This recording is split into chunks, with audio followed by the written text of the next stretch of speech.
যে একজন মেয়ে যে আমার স্ত্রী নয় তার সাথে আপনি ফোনে কথা বলতে পারবেন না, প্রেমালাপ করতে পারবেন না, আপনি তার দিকে কামনার দৃষ্টিতে তাকাতে পারবেন না, আপনি তাকে স্পর্শ করতে পারবেন না, তার সাথে নির্জনে কোথাও সময় কাটাতে পারবেন না।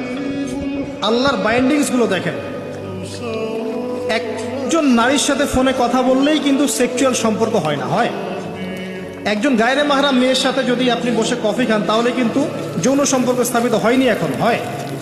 তারপরেও আল্লাহ রাব্বুল আলামিন বলছেন ওয়ালা তাকরাবুজ জিনা, এটার নাম আল্লাহ দিয়েছেন জিনা, আর বলছেন করো না এমনটা নয়, বরং ধার কাছেও যেও।